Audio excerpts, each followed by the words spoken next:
نحمده ونستعينه ونستغفره ونعوذ بالله من شرور أنفسنا ومن سيئات أعمالنا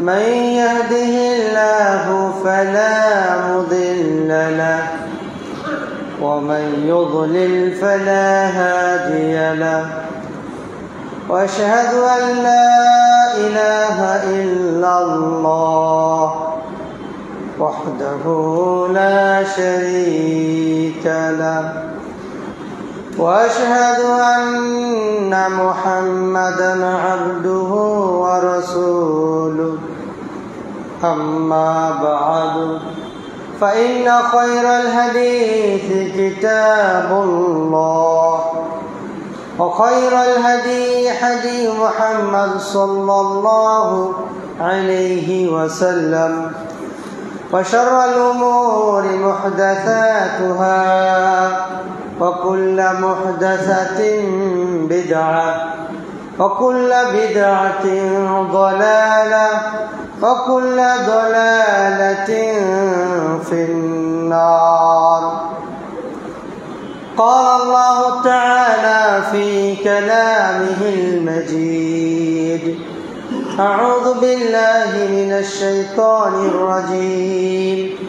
يا أيها الذين آمنوا اتقوا الله حق تقاته ولا تموتن إلا وأنتم مسلمون.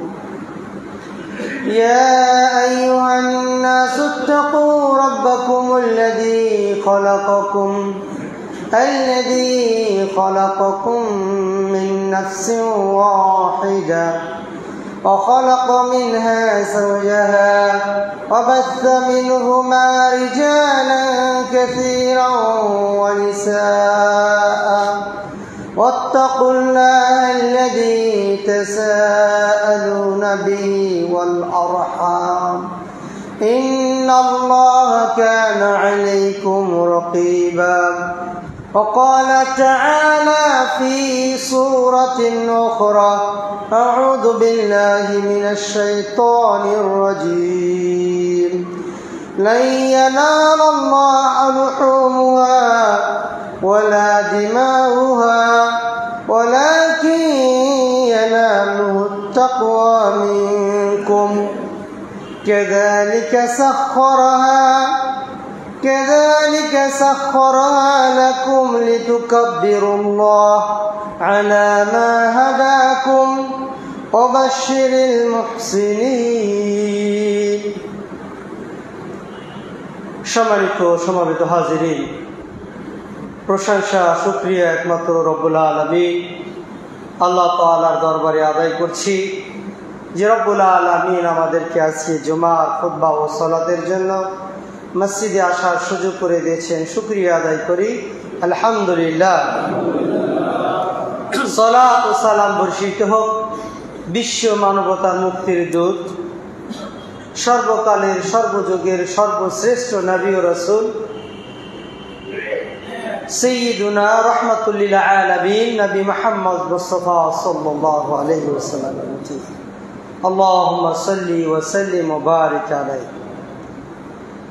সম্মানিত সমাবেত হাজিরিন, আজকে জুমার খুতবাতে আপনাদের সম্মুখে যে বিষয়টি আলোকপাত করার জন্য ইচ্ছা পোষণ করেছি তা হচ্ছে মাসাইলে কুরবানি সংক্রান্ত মাসআলা সমূহ। উক্ত বিষয়কে সামনে রেখে আজকের খুতবা ইতি করব। ওয়া তাওফীক ইল্লা বিল্লাহ। সম্মানিত হাজিরিন, দেখতে দেখতে একবারে আমরা আরবি বছরের হিজরি সনের শেষ মাসের শেষ প্রান্তে এসে গেছি। এরপরে আমাদের বছরের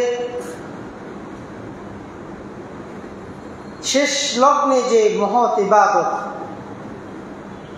মুসলিম ভ্রাতৃত্ব মণ্ডলীর পক্ষের যে প্রতীক আল হজ্জুল আকবার, জুইফুর রহমান, আল্লাহ তাআলার মেহমানরা বাইতুল্লাহ আল্লাহর ঘর জিয়ারতের জন্য তারা ব্যস্ত আছে, সেখানে তারা কুরবানি করবে, আমরাও কুরবানি করব। তো এই কুরবানিটা একটি বড় ইবাদত। এই বিশাল ইবাদতটা অনেক সময় মাসলাগত আমরা অবগত না থাকার কারণে এই ইবাদতটা আল্লাহর কাছে ইবাদত হিসেবে কবুল হয় না। ইবাদতের বিপক্ষে তখন এটা শিরকে পরিণত হয়, মানুষ গুনাহে লিপ্ত হয়। সুতরাং আপনার উপার্জিত হালাল সম্পদটা যেন অর্থনৈতিক ইবাদতে আল্লাহর সন্তুষ্টি অর্জনে সহায়ক হয়, সেই জন্য কোরবানি সংক্রান্ত বিষয়ে জ্ঞান অর্জন করা আমাদের জরুরি। আল্লাহ তাআলা বলছেন সূরা হজ্জের 37 নম্বর আয়াতের মধ্যে বলছেন, লা ইয়ানালুল্লাহু লুহুমুহা ওয়ালা দিমাউহা। আপনারা যখন কুরবানি করবেন, এই কুরবানির পশু রক্ত মাংস কিছুই আল্লাহ তাআলার কাছে যাবে না। আল্লাহর কাছে যে জিনিসটা যাবে, আপনার হৃদয়ে তাকওয়াটা যাবে। শুধু এই তাকওয়া নিয়ত এই জায়গাটা বুঝবে। আল্লাহ তাআলা আপনাদেরকে যে সকল প্রাণীগুলো দিয়েছে, এটা আপনাদের অধীনস্থ করে দিয়েছে। কি কারণে? যাতে করে আল্লাহ বড়ত্ব প্রকাশ করতে পারেন। আর আপনি সুসংবাদ দান করুন, যারা ইহসান, যে কোনো ইবাদত করার সময় সে বিশ্বাস করে যে কেউ যদি নাও দেখে, আল্লাহ তাআলা আমাকে দেখতেছেন। অবশ্যই মুহসিনিন, ইহসান কাকে বলা হয়? আনতা আবুদুল্লাহ কাআন্নাকা তারাহ ফাইন লাম তাকুন তারাহু ফাইন্নাহু ইয়ারাক।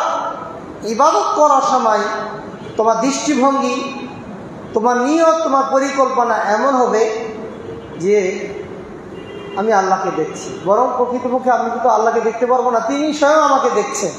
আল্লাহু আকবার। একটা বিষয় এখানে গুরুত্বপূর্ণ বিষয়, যে আল্লাহ তাআলার কাছে তার রক্ত মাংস কিছুই পৌঁছে না, আল্লাহ তাআলার কাছে শুধু তাকওয়াই পৌঁছে। আর আল্লাহ তাআলা ইন্নাল্লাহা লা ইয়ানজুরু ইলা সুওয়ারিকুম, আল্লাহ তাআলা আপনাদের দেহের অবকাঠামো, সৌন্দর্য, দৈহিক কে কত সিক্স প্যাক আছে এটা দেখবেন না, কে কত তাগড়া আছে এটা দেখবেন না, কে কত বিউটিফাই আছে, সুন্দর আছে এটা দেখবেন না। বরং আল্লাহ তাআলা দেখবেন তোমাদের হৃদয়ে কি আছে। এই হাদিসের মধ্যে এবং আয়াত থেকে যে জিনিসটা বোঝা যায় যে স্বয়ং আল্লাহ তাআলার দৃষ্টি আপনার কলবে আছে। আল্লাহু আকবার। সৃষ্টিকর্তা তিনি আপনার হৃদয়ের দিকে দৃষ্টিপাত করেছেন। তাহলে আপনার দৃষ্টিভঙ্গিটা কেমন হওয়া দরকার? আল্লাহ তাআলা স্বয়ং তার দৃষ্টিটা আপনার হৃদয়ে রেখেছেন, আপনি কি কল্পনা করছেন? সুতরাং ইবাদত করার সময় আপনার দৃষ্টিভঙ্গিটা সেইভাবে আল্লাহর দিকে তৈরি করতে হবে। আল্লাহ তাআলা আমাদের জন্য এই কুরবানিটা কেন করেছেন, কেন এই কুরবানির বিধানটা জারি করেছেন? এক নম্বর, তাকওয়া অর্জন। সকল ইবাদতের মূল হচ্ছে তাকওয়া। সিয়াম বলেন, সাদকা বলেন, সালাত বলেন, কুরবানি বলেন, হজ বলেন, সকল ইবাদতের মূল কেন্দ্রবিন্দু হচ্ছে তাকওয়া। দুই নম্বর, কুরবানির মাধ্যমে আল্লাহ তাআলার নৈকট্য লাভ করা। এই জন্য কুরবানির সময় কাউকে টাকা দিয়ে সহযোগিতা করার চাইতে সরাসরি নিজ হাতে কুরবানি করা এটি উত্তম। তিন নম্বর, অর্থনৈতিক বাৎসরিক যে একটা ইবাদত আছে কুরবানি করা, এটা একটা ট্রেনিং নেওয়া, বাৎসরিক প্রশিক্ষণ নেওয়া। চার নম্বর, এই কুরবানি করার মাধ্যমে আল্লাহ তাআলার একত্ব প্রকাশ করা, একত্ববাদ ঘোষণা করা। আপনি যখন কুরবানি করেন, বিসমিল্লাহ আল্লাহু আকবার, কার নাম স্মরণ করেছেন? আল্লাহর নাম স্মরণ করেছেন। পাঁচ নম্বর, এই কুরবানি বিধান চালু করার উদ্দেশ্য হচ্ছে নবী ইব্রাহিম আলাইহিস সালামের অনুসরণ করা, যে লান তানালুল বিররা হাত্তা তুনফিকু মিম্মা তুহিব্বুন। তোমার শ্রেষ্ঠ বস্তু, শ্রেষ্ঠ জিনিস, এটা দান না করা পর্যন্ত আল্লাহ তাআলা নেককার তুমি বান্দা হতে পারবে না, সওয়াব পাবে না। এখানে কিন্তু দামি বলা হয়নি, মোটা তাজা বলা হয়নি, বলা হয়েছে আপনার প্রিয় পছন্দনীয় বিষয়টা কোরবানি করতে হবে। সেটা যদিও আপনার সাইজে ছোট হয়, কিন্তু প্রিয় হতে হবে, হালাল হতে হবে, তৈয়ব হতে হবে। এখানে প্রিয় বলতে হালাল এবং তৈয়ব। আপনার টাকাটা রয়েছে, টাকাটা হালাল না, সুদ দ্বারা কুরবানি করিয়েন না। আপনি উঠে বেঁচে থাকেন, একটা গুনাহ তো করেছেন, আর একটা গুনাহ করিয়েন না। টাকাটা অবৈধ পন্থায় অর্জন করেছেন, এই টাকাতে কুরবানি দেন না। একটু নিরাপদে থাকবেন, একটা তো ভুল করেছেন, আর একটাতে জুড়ে না। সুতরাং হালাল হলেই হবে না, আবার এটা পবিত্র হতে হবে। হালাল এবং পবিত্রের মধ্যে পার্থক্য কি? যেমন ধরেন এখানে দোকানে আপনার পানির বোতল আছে, জুস আছে, আরসি আছে, বিস্কুট আছে, এগুলো কিন্তু খাওয়ার জন্য হালাল। কেন আপনি এখান থেকে চুরি করে নিয়ে যে কি করলেন, সাতকা করে দিলেন। বস্তুটা হালাল কিন্তু তৈয়ব হলো না, পবিত্র হলো না। আমি জানি যে উজু করে নামাজ পড়তে হয়, পানি পবিত্র, এটা হালাল, কিন্তু আপনি চুরি করা পানি দ্বারা উজু করছেন, তৈয়ব হয় নাই, পবিত্র হয় নাই। এই জন্য যখন আপনি কুরবানি করবেন, এটা হালালও হতে হবে, আবার পবিত্রও হতে হবে। 6 নম্বর যেটা কারণ, সেটি হচ্ছে আমাদের সর্বশেষ নবী মুহাম্মদ সাল্লাল্লাহু আলাইহি সাল্লাম, তিনি এই কুরবানি করে উম্মতের প্রতি এই সুন্নাত জারি করেছেন, এই জন্য এটা করতে হবে। 7 নম্বর, আল্লাহ তাআলা কুরবানি করার যেহেতু রক্ত মাংস কিছুই নেয় না, শুধু তাকওয়াটা নেন। বাকি যে রক্ত মাংসগুলো রয়েছে, এটা আপনার পরিবারের প্রতি আহারের জন্য দিয়েছে, আপনার পরিবার ভক্ষণ করবে, এটাও আল্লাহ তাআলা দিয়েছেন নিয়ামত স্বরূপ। 8 নম্বর কারণ, শুধু নিজে ভক্ষণ করবেন তা না, আপনার আত্মীয় স্বজন, গ্রামের পাড়া প্রতিবেশী যারা বছরে একবারও গোশত কিনতে পারেন, এদেরকে খাওয়ানোর জন্য, নিজের চাইতে একটু তাদেরকে প্রায়োরিটি দেওয়ার জন্য।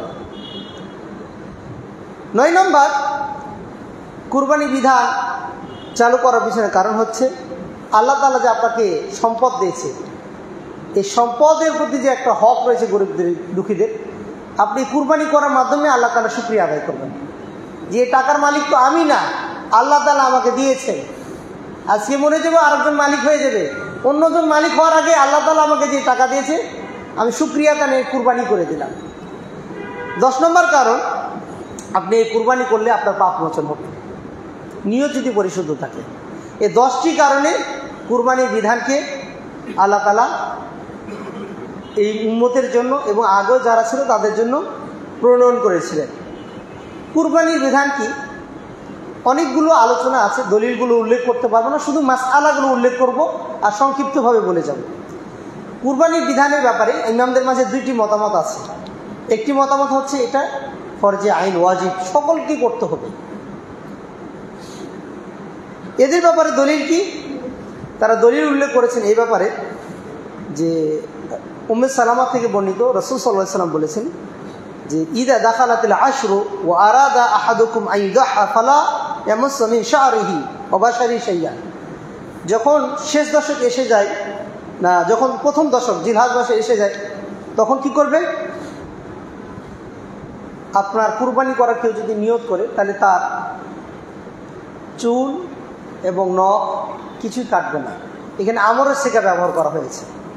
এখান থেকে বোঝা যায় যে কুরবানি করাটা তাদের জন্য ওয়াজিব। 2 নম্বর, কেউ কেউ বলছে যে না, এটা ওয়াজিব না, এটা সুন্নতে মুআক্কাদা। তাদের দলিল কি? যে আবু বকর রাদিয়াল্লাহু তাআলা আনহু এবং উমর বিন খাত্তাব রাদিয়াল্লাহু তাআলা আনহু উভয়ে লা ইউযাহিয়ান মাখাফাতান আইয়াতাকিদা নাস আন্নাহা ওয়াজিবা। উমর বিন খাত্তাব এবং আবু বকর রাদিয়াল্লাহু তাআলা আনহুমা উভয়ে মাঝে মাঝে কুরবানি করা ছেড়ে দিতেন। কি কারণে? মানুষ যেন এটাকে একবার ফরজে আইন মনে করে করতেই হবে, না করলে গুনাহগার হবে, এটার জন্য বিশ্বাস না করে। 2টি কথার মধ্যে থেকে ইমামদের মাঝে সমাধান কি এসেছে? ইমাম আবু হানিফা এবং ইমাম আউজাঈ রাহিমাহুল্লাহ 2 জনে মতামত দিয়েছেন যে আন্নাহা ওয়াজিবাতুন আলাল কাদির, অর্থনৈতিকভাবে যারা স্বাবলম্বী, সামর্থ্য রয়েছে, তাদের জন্য এটা ওয়াজিব। কিন্তু যাদের সম্পদ নেই, দিন অতিপাত করতে পারছে না, তাদের উপর এটা ওয়াজিব নাই। করতে পারলে ভালো, না হলে কোনো সমস্যা নেই। কারণ এই হাদিসের প্রেক্ষাপটে আরেকটা রাসূল সাল্লাল্লাহু আলাইহি ওয়াসাল্লামের হাদিস আছে, যে ব্যক্তি কুরবানি করার মতো সক্ষমতা রাখে কিন্তু কুরবানি করে না, সেজন্য আমাদের ঈদগাহে না আসে। তার মানে এখানে শর্ত আছে, ওয়াজিব হওয়ার জন্য সামর্থ্যবান হতে হবে। শেখ ইবনে উসাইমিন রাহিমাহুল্লাহ তিনি বলেছেন এই মতটাই বেশি গ্রহণযোগ্য, যারা সামর্থ্যবান তাদের উপর কুরবানি করা এটা ওয়াজিব, যদি না করে তাহলে গুনাহগার হবে। মাসালা আসি আমরা, কুরবানির পশু নির্বাচনের ক্ষেত্রে কোন পশুগুলো আমরা নির্বাচন করব, আল্লাহর কাছে গ্রহণযোগ্য কোনটা হবে।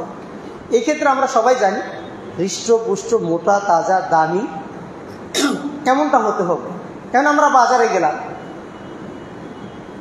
এখন আমরা তো জানি আল্লাহর উদ্দেশ্যে কুরবানি করব, তাহলে আমরা মাপি যে এর মাংস কয় কেজি হবে, আমার পরিবারের জন্য যথেষ্ট হবে কিনা, আর একটু বেশি তাজা কিনা দরকার আছে কিনা। এখানে দুইটা পদ্ধতি। এক পদ্ধতি, মাংস দেখতে গিয়ে আপনি শিরিক করে ফেলবেন বা আপনার কুরবানিটাকে নষ্ট করে ফেলবেন। আপনি যদি চিন্তা করেন যে আমার পরিবারে পুরো বছরে মাংস কতটুকু লাগবে, বিয়ে অনুষ্ঠান আছে, গায়ে হলুদের অনুষ্ঠান আছে, মানে আপনার সুন্নতে খতনা আছে, বিভিন্ন পার্টি আছে, সুতরাং একটু মোটা তাজা গরু নিই, তাহলে আপনার কুরবানি বরবাদ। আর আপনি যদি মনে করেন যে মাংসের পরিমাণ আমি নির্ণয় করছি এই জন্য যে আমি যে টাকাটা পে করব, পরিশোধ করব, এই টাকার মূল্য অনুপাতে মাংসটা ঠিক আছে কিনা, এমন যদি হয় তাহলে কোনো সমস্যা নাই। কিন্তু আপনার পরিবার খাবে, আপনি খাবেন, আরও কেউ খাবে, এই নিয়তে যদি আপনি পশু নির্বাচন করেন তাহলে এই কুরবানি হবে না। এরপরে পশু নির্বাচন করার সময় যে সকল পশুগুলো কুরবানি করা যায় না সেটা হচ্ছে সুস্পষ্ট কানা, ন্যাংরা, লেজ কাটা, কান কাটা, স্পষ্ট দুর্বল, হেঁটে যেতে পারে না, এমন পশু কুরবানি করা যাবে না। কুরবানি করার সময় কোন পশুগুলো আমার জন্য বেস্ট হবে, ছাগল, দুম্বা, খাসি, গরু, উট। এই ক্ষেত্রে ইমামরা মতামত দিয়েছেন শ্রেষ্ঠ হচ্ছে আগে উট কুরবানি একাকি দেওয়া, একাকি গরু কুরবানি দেওয়া, একাকি খাসি কুরবানি দেওয়া, একাকি দুম্বা কুরবানি দেওয়া। যদি এইগুলো সম্ভব না হয় এরপর হচ্ছে ভাগে দেওয়া 7 জন একটি উটে অথবা গরুতে। গরুতে কিংবা উটে 7 জন এটা ভাগে দেওয়া যায়, কোনো সমস্যা নাই, যদিও মতামত রয়েছে, কিন্তু এটা জায়েজি মাসআলা। আমাদের দেশে কিছু কিছু আলেম ওলামা বলে থাকেন যে ভাগে কুরবানি শুধুমাত্র এটা সফর অবস্থায় দেওয়া যাবে, মুকিম অবস্থায় দেওয়া যাবে না। আসলে হাদিসটা বুঝতে গিয়ে একটু গ্যাপ আছে। আল্লাহ রাসূল ওই হাদিসে বলেন নাই যদি তোমরা সফরে থাকো তাহলে তোমরা 7 ভাগে কুরবানি দিবা, এমন বলে নাই। তারা বলছে আমরা যখন সফরে থাকতাম রাসূল সাল্লাল্লাহু আলাইহি ওয়াসাল্লাম আমাদেরকে 7 ভাগে বা একটা উটে 7 জনে অংশগ্রহণ করার জন্য অনুমতি দিয়েছেন, এখানে শর্ত করা হয়নি। সুতরাং মুকিম হোক মুসাফির হোক 7 ভাগে দেওয়া জায়েজ আছে। উত্তম হচ্ছে একাকি দেওয়া, যদিও ছোট ছাগল হয় এটা হচ্ছে উত্তম, তবে না জায়েজ বলা যাবে না। প্রশ্ন, 7 ভাগে যেহেতু কুরবানি করা জায়েজ আছে, 7 ভাগের কমে যদি কেউ কুরবানি দিতে চায় 2 ভাগ, 3 ভাগ, 5 জন, 7 জন নেই, করা যাবে কি যাবে না? যাবে। আপনি 4 ভাগও দিতে পারবেন, 3 ভাগও দিতে পারবেন, ভাগটা যেন 7 ভাগের উপর না যায়, এর কমে থাকতে পারে কিন্তু উপরে যাওয়া যাবে না। এরপরে প্রশ্ন আসি আমরা, কেউ যদি কুরবানি করতে চায়, দেখা যাচ্ছে 3 জন আমরা লোক পেয়েছি, এর মধ্যে একজন লোক শুধুমাত্র সে কুরবানি দিতে চাচ্ছে না, শুধু মাংস নিতে চাচ্ছে। ধরুন 6টা ভাগ হয়েছে, আরেকজন পাওয়া যাচ্ছে না, কিন্তু একজন লোক চাচ্ছে যে না আমার নিয়তের মধ্যে একটা সমস্যা আছে, মাংস খাওয়ার মন চাচ্ছে, এমতো অবস্থায় আমি শুধু মাংস নিব কিন্তু কুরবানি নিয়ত নাই, করা যাবে কি যাবে না? ইমামরা বলছেন যে না, এই ক্ষেত্রে সে যেহেতু শিরিক থেকে বাঁচার একটা সংকল্প আছে, সুতরাং তাকেও অংশগ্রহণ করা যায় যাচ্ছে, কোনো সমস্যা নাই। 6 জনের কুরবানি হয়ে যাবে, একজনের মাংস সে নিয়ে যাবে। আমরা পশু ক্রয় করার সময় দেখব হৃষ্টপুষ্ট সব ঠিক আছে কিনা। হৃষ্টপুষ্ট সব কিছু ঠিকঠাক আছে, ক্রয় করার পর গাড়িতে যখন উঠাচ্ছি কিংবা গাড়ি থেকে যখন নামাচ্ছি বা বাসায় নিয়ে আসলাম, হঠাৎ করে পা ভেঙে গেল, শিং ভেঙে গেল, এই পশু কি কুরবানি করা যাবে? যেহেতু ওখানে শিং ভাঙা নিষেধ আছে, পা ভাঙা নিষেধ আছে। পশু ক্রয় করার পর যদি এই পশুটা অ্যাক্সিডেন্ট জনিত কারণে শিং বা অন্য কোনো দেহ ক্ষত হয়, কুরবানি করা যাবে, কোনো সমস্যা নেই। প্রশ্ন, যে সকল রাষ্ট্রে কুরবানি করার অনুমতি নেই, যেমন আপনার ভারতের কথা বললেন নির্দিষ্ট এরিয়াতে গরু কুরবানি করা যায় না, আপনার আমেরিকাতে বলেন, ইউরোপে বলেন, এই দেশগুলোতে অনেক জায়গায় কুরবানি করা নিষিদ্ধ। আমার সামর্থ্য আছে, আমি কি করব? এমত অবস্থায় তার জন্য করণীয় হচ্ছে যে সকল রাষ্ট্রে কুরবানি করার অনুমতি আছে সে সকল রাষ্ট্রে একজন দায়িত্বশীল বানিয়ে দিয়ে তার পক্ষ থেকে কুরবানি করিয়ে দেবে। আমি কুরবানি পশু ক্রয় করার পর এই কুরবানির পশুটাকে দ্বিতীয়বার আমি বিক্রি করতে পারবো কিনা, এই পশুটাকে অন্য কারোর জন্য গিফট হিসেবে উপহার হিসেবে দিতে পারবো কিনা, অথবা এটাকে বন্ধক হিসেবে রাখতে পারবো কিনা। কুরবানির পশু নির্দিষ্ট করার পর এই পশুটাকে দ্বিতীয়বার বিক্রি করা কিংবা কাউকে গিফট হিসেবে দেওয়া এটা জায়েজ। আপনাকে কুরবানি দিতে হবে। কুরবানির পশু নির্বাচনের ক্ষেত্রে বয়স এটা চিহ্নিত করব নাকি দাঁত চিহ্নিত করব? পশু যখন ক্রয় করতে যাব তখন কি দাঁত দেখব না বয়স দেখব? আমরা জানি দম্বা যদি হয় তার বয়স হতে হয় 6 মাস, খাসি যদি হয় ছাগল ভেড়া এগুলো হয় 1 বছর, গরু যদি হয় তাহলে হয় 2 বছর, আর উট যদি হয় তাহলে 5 বছর। আমাদের দেশে ফতোয়া আছে যে দাঁত দেখতে হবে। মূলত দাঁত দেখা উদ্দেশ্য নয়, বয়সটা হলো মূল উদ্দেশ্য। কিন্তু যেহেতু দম্বা 6 মাসের দাঁতে, ছাগল 1 বছরে দাঁতে, গরু 2 বছরে দাঁত ওঠে, আর উট 5 বছরে দাঁতে, আর মানুষ দাঁতে হচ্ছে 10 বছরে। এটা বয়স। আপনার যদি গৃহপালিত পশু হয়, মানে আপনি নিজে পালন করেছেন, তার দাঁত উঠে নেই, 6 মাস হয়ে গেছে, এই কুরবানি দিতে পারবেন, কোনো সমস্যা নেই। কিন্তু বাজারে যদি হয় তাহলে এইটার 6 মাস হয়েছে কিনা, 1 বছর হয়েছে কিনা, 5 বছর হয়েছে কিনা আপনি নিশ্চিত না, সেক্ষেত্রে দাঁত দেখাটা নির্বাচন করাটাই আপনার জন্য নিরাপদ। কিন্তু যদি বিক্রেতা তার নিজের লালন পালন করা হয় আর সে নিজে অথেন্টিকভাবে আপনাকে বলে এর বয়স 6 মাস হয়েছে, 1 বছর হয়েছে, 2 বছর হয়েছে বা 5 বছর হয়েছে, এমন যদি আপনাকে ইনশিওর করতে পারে তাহলে আপনি সেটা কোরবানি দিতে পারেন। সম্মানিত হাজিরিন, কুরবানি করার বেস্ট টাইম কোনটা, কখন কুরবানি করব? ঈদ সলাৎ সমাপ্তে বাড়িতে ফিরে আপনি কুরবানি করতে পারেন। রাসূল সাল্লাল্লাহু আলাইহি ওয়াসাল্লাম ঈদগাহেই কী করতেন? কুরবানি করতেন। অনেক সময় বিভিন্ন সময় আমরা আগে দেখেছি ঈদগাহে কী করা হতো? কুরবানি করা হতো। এখন এই প্রচলন নেই, প্রত্যেকে বাড়িতে বাড়িতে ঈদের কুরবানিটা করে থাকে বা কুরবানি পশু জমা করে থাকে। মূলত ঈদ মানে আনন্দ, এক জায়গায় হয়ে কুরবানি করাটাই হচ্ছে বেটার। পরস্পরে এই আনন্দ, এই ইসলামিক সংস্কৃতি ভাগাভাগি করাটা এটা হচ্ছে নিয়ম। কিন্তু এখন সমাজ ব্যবস্থা যেহেতু প্রত্যেকের সিকিউরিটি মেনটেন করতে হয়, নিরাপত্তা দরকার আছে, এই জন্যও তারা কী করে নিজ গৃহে কুরবানি করে, কোনো সমস্যা নাই, তবে একসাথে করাটা ভালো। কুরবানি কখন শুরু হবে? ঈদের সলাৎ পড়ার পর থেকে নিয়ে আরও 3 দিন, 10, 11, 12, 13 তারিখ। 13 তারিখ সূর্য ডুবা পর্যন্ত আপনার জন্য কুরবানি করা জায়েজ আছে, আইয়ামে তাশরিক যেটাকে বলা হয়। আমি যদি কুরবানি করতে গিয়ে প্রথম দিন পারলাম না, দ্বিতীয় দিন করতে পারবো কি? হ্যাঁ পারবেন। তৃতীয় দিন পারবেন কি? হ্যাঁ পারবেন, কোনো সমস্যা নেই। আমি দিনে কুরবানি করতে পারি না, রাত্রি কি জব করতে পারবো? রাত্রেও আপনি কুরবানি করতে পারেন, কোনো সমস্যা নেই। কুরবানি করার সময় যদি দেখা যায় আমার ব্যস্ততার কারণে অথবা অসুস্থতার কারণে বা অন্য কোনো কারণে এই 3 দিনের মধ্যে আমি কুরবানি করতে পারি নাই, তাহলে কি আমি চতুর্থ দিন গিয়ে কুরবানি করতে পারবো? ইমামদের মতামত টাইম ওভার হয়ে গেলে এটা কুরবানি হিসেবে জব করতে পারবে না, কিন্তু কুরবানির উদ্দেশ্যে যদি পশুটা নিয়ত করে ক্রয় করে থাকে, পশুটা জব করবে, মাংসটা গরিবদের মাঝে বিতরণ করে দেবে, সব পেয়ে যাবে। কুরবানি হিসেবে যে কবুল হবে এমনটা না, সাদকা হিসেবে কবুল হয়ে যাবে, যেহেতু সে নিয়ত করেছিল, মাযুর ব্যক্তি। কুরবানি করার সময় যদি দেখা যায় কুরবানির পশুর পেটের মধ্যে যদি জানিন কোনো বাচ্চা থাকে, এটাকে কি করব? জীবিত আছে, ফেলে দেব না এটা কি হুকুম? রাসূল সাল্লাল্লাহু আলাইহি ওয়াসাল্লাম বলছে যে কেউ যখন কুরবানি করবে তার পেটের মধ্যে জানিন যদি থাকে, বাচ্চা থাকে, তো বাচ্চাটাকেও জব করে এর সাথে মাংসের সাথে মিশিয়ে দেবে, সমস্যা নেই, খেতে পারে। আমাদের দেশে উল্টো সংস্কৃতি আছে, ছোট যত হবে এটা মানে রুচিহীন, আর সৌদি আরবে যত ছোট হবে এটা রুচিসম্মত। এই জন্য ছোটো ছোটো জিনিসগুলো তারা পছন্দ করে। এটা কুরবানির সাথে খাওয়া যায়, কোনো সমস্যা নেই। আমি নিজে কুরবানি করব নাকি কসাইকে দিয়ে কুরবানি করব?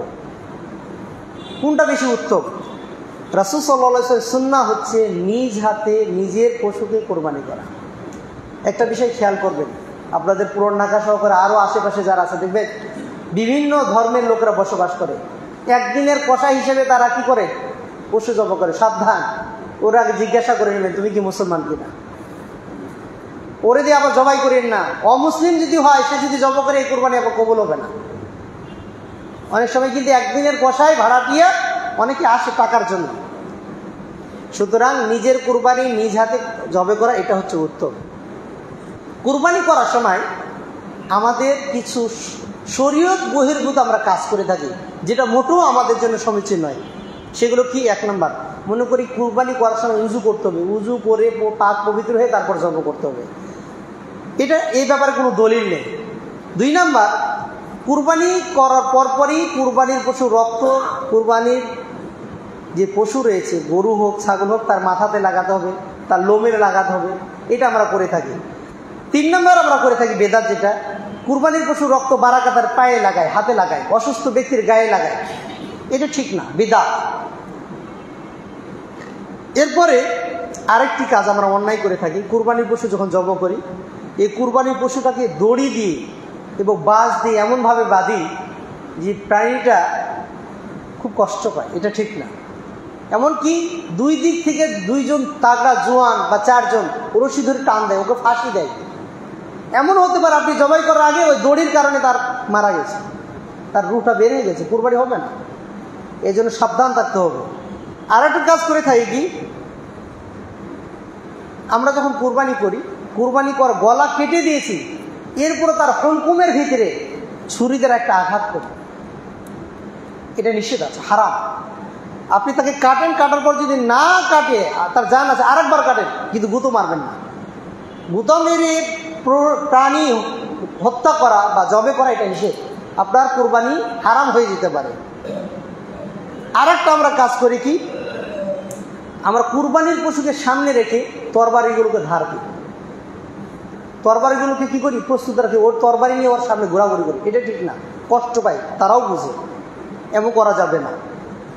এরপরে এক কুরবানির পশুকে পাশেই বাঁধা আছে, ওর সামনেই আর একটা প্রাণীকে জব করি আমরা, এটাও নিষেধ। সেও কষ্ট পায়। আপনার সামনে একটা মানুষকে যখন এভাবে মারা হবে, আপনি কিন্তু খুব কষ্ট পাবেন, তারাও কিন্তু কষ্ট পায়। এই জন্য একটু আড়ালে রাখতে হবে। 10 নম্বর যে আমরা ভুলটা করে থাকি, সেটা হচ্ছে কুরবানি করা গলা কাটার সাথে সাথে যেহেতু তাড়াতাড়ি মাংস করতে হবে, ওর জান এখনো বের হয়নি, লাফালাফি করছে, ওর আমরা করি কান কেটে দিই, ওর পাগুলো কেটে দিই। না, এটা করা যাবে না। তার পুরো দেহটা আগে নিস্তেজ হবে, তারপর আপনি কাটবেন। নাহলে এই ভুলগুলোর কারণে আপনার কুরবানি বাতিল হয়ে যাওয়ার সম্ভাবনা রয়েছে। মাসআলা, সময় শেষের দিকে, ঋণ দিয়ে কুরবানি করা যাবে কি যাবে না? আমার সামর্থ্য নেই, আমি ঋণ দিয়ে কি কুরবানি করতে পারবো? আমাদের দেশে আবার এখানে ফাঁকি দেওয়ার খুব একটা চেষ্টা চলে, যে ভাই আমি তো ঋণ নিই, আমি ঋণ করে আবার কুরবানি দেবো কেন? ভাই আপনি ঋণ করেছেন ব্যবসার জন্য, বিদেশ থেকে মাল ইম্পোর্ট করার জন্য। আপনি ঋণ করেছেন বাড়ি করার জন্য, বিজনেস করার জন্য, ঋণ পরিশোধ করার জন্য না। আপনার ঋণটা যদি আপনার পরিবারের খাবার বাবদ হয়ে থাকে, ঋণ পরিশোধের উদ্দেশ্য হয়ে থাকে, তাহলে আপনার ঋণ করে কুরবানি দেওয়া দরকার নেই। আর ঋণ করে যদি আপনি ব্যবসা বাণিজ্য, গাড়ি বাড়ি মাল ক্রয় করে থাকে, তাহলে আপনাকে ঋণ করে আগে কুরবানি দিতে হবে, ওটা করার আগে। আপনি ফাঁকি দেওয়ার জায়গায় পান না। কুরবানি আসলে ঋণের কথা মনে পড়ে। তবে হ্যাঁ, যদি দেখা যায় কুরবানি করার পরে আমার ঋণ অল্প আছে, কিন্তু আবার ঋণ করলে এই ঋণের পরিমাণটা বেশি হয়ে যাবে, তখন আপনার প্রতি এটা জরুরি নয়। সম্মানিত হাজিরিন, কুরবানির পশু জবে করার পর আমরা মাংস বন্টন করে দেব। এমন কি করা যায়, এই কুরবানির পশুটা কাউকে আমি একবারই দিয়ে দিলাম যে তোমরা জবে করে এটা বন্টন করে নেবা। এক্ষেত্রে 2টা নিয়ম, আপনি নিজে বন্টন করবেন, নিজে জবে করবেন, এটা হচ্ছে উত্তম। আপনার হাতে যদি সময় না থাকে, আপনার হাতে যদি লোক না থাকে, তাহলে আপনি অন্য কাউকে দায়িত্ব দিয়ে এটা করাবেন, ঠিক আছে, সমস্যা নেই। কুরবানির মাংস অমুসলিমদেরকে দেওয়া যাবে কি যাবে না? আমরা তো মুসলমানদেরকে দিব, অমুসলিম যারা রয়েছে তাদেরকে দেওয়া যাবে কি যাবে না?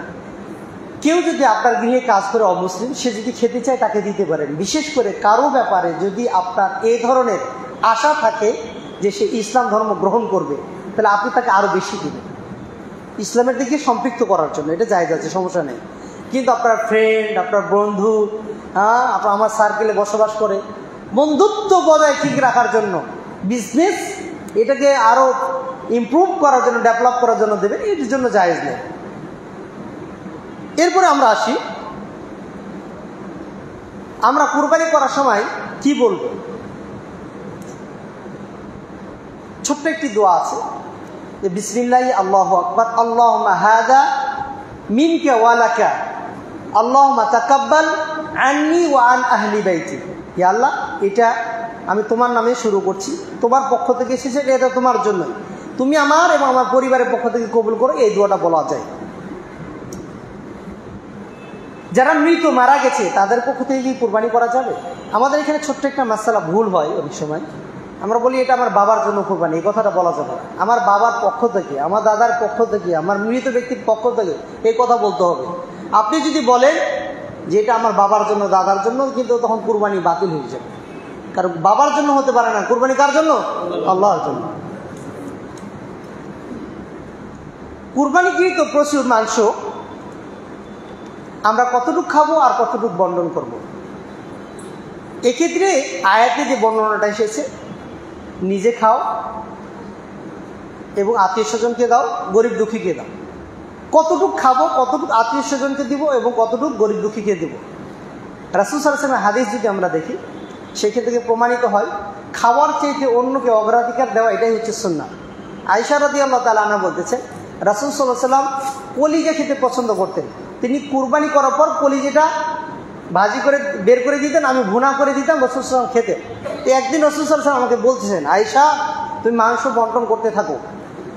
রাসূল এদিকে মাংস কাটতেছে আর আয়েশা বন্টন করতেছে রাদিয়াল্লাহু তাআলা আনহা। রাসূল সাল্লাল্লাহু আলাইহি ওয়াসাল্লাম এসে বলছেন, আয়েশা ঘরে মাংস কতটুকু আছে?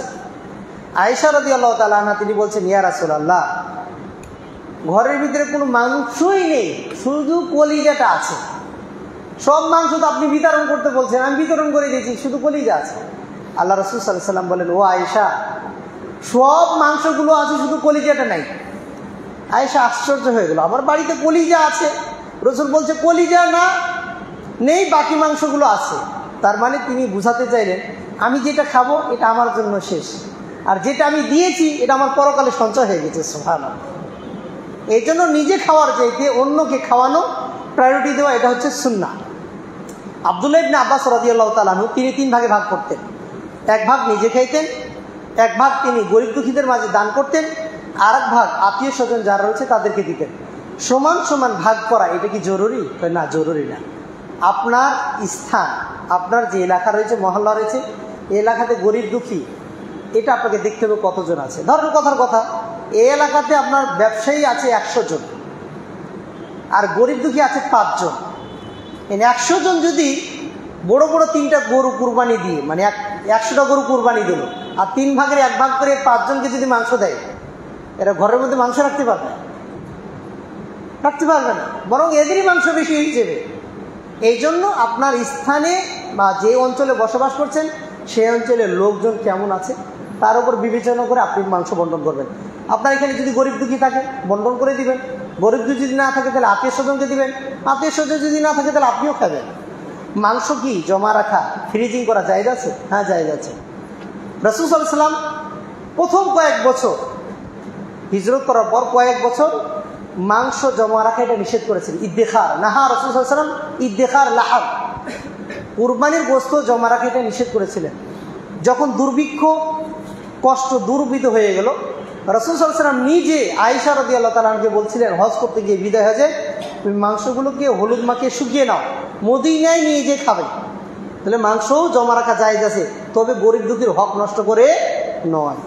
সময় শেষের দিকে, মাসআলা অনেকগুলো আছে আর আজকে আমরা বৃদ্ধি করছি না, এখানে শেষ করছি। আল্লাহ তাআলা আমাদেরকে কুরবানি সংক্রান্ত আরও যে মাসআলাগুলো আছে সে অনুযায়ী আমল করা তৌফিক দান করুন। আমিন। আকুলু কওলি হাযা আস্তাগফিরুল্লাহ লি ওয়া লাকুম ওয়া লিসাইরিল মুসলিমিন ফাস্তাগফিরুহু ইন্নাহুল গফুরুর রহিম।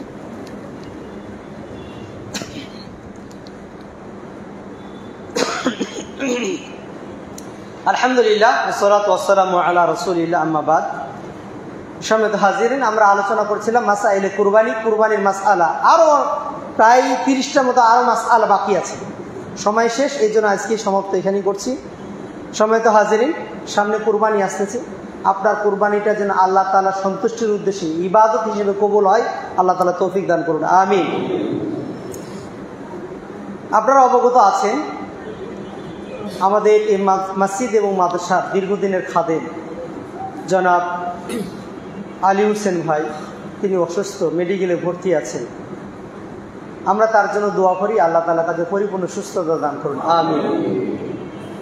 আরেকটি দোয়ার আবেদন আছে, এই মসজিদের খতিব শেখ হাফেজ শামসুল হক শিবলি, তার চাচাতো বোন এবং এই মসজিদেরই কমিটি সদস্য জনাব আইনুল হক এর বোন, তিনি লাইফ সাপোর্টে মেডিকেলে ভর্তি আছেন, কঠিন অবস্থা, আমাদের কাছে দোয়া চেয়েছেন, আমরাও তার জন্য দোয়া করি, আল্লাহ তাআলা তাকে পরিপূর্ণ সুস্থতা দান করুন, আমিন। আজিবিল বাস রব্বান নাস ওয়াশফি আনতা শাফি লা শিফা ইল্লা শিফাউকা শিফাআন লা ইউগাদিরু সাকামা। সম্মানিত হাজিরিন, কয়েকটি আবেদন এসেছে, আপনাদেরই